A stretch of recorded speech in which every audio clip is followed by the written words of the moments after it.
to do so. Um, as you can imagine, this is an extraordinarily sensitive document, according to the New York Times. No electronic copies exist. There's only a handful of hard copies, and they're very tightly controlled. What's important about this is to, again, put it into context.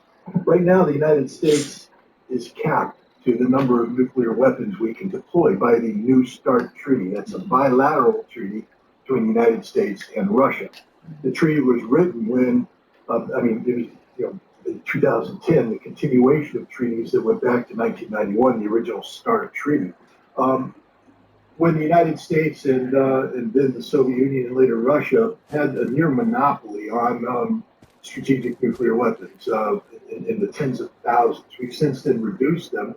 I think the Russians have around 6,000 warheads in their arsenal. We have a little over 5,000, but the treaty says you can only have 1,550 deployed warheads. So that is warheads that are ready to be used in a time of war.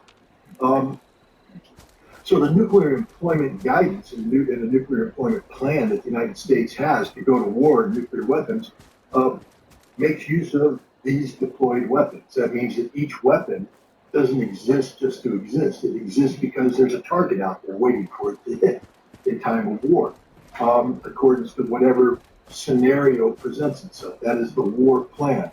Right now, the vast majority of these weapons are earmarked for a war with Russia. Why? Well, because the primary purpose of these weapons is deterrence. And a key aspect of deterrence is that if Russia were to use nuclear weapons against us, we must convince the Russians that our retaliation would be so terrible that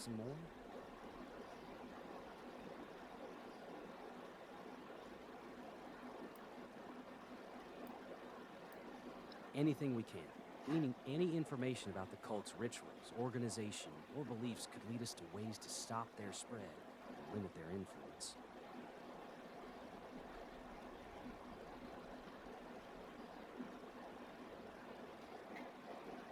Be careful. Man, it's talking from the bush. It's dangerous. They'll no doubt protect those artifacts with their lives. Alright, you weird motherfucker. Oh, they're going incognito.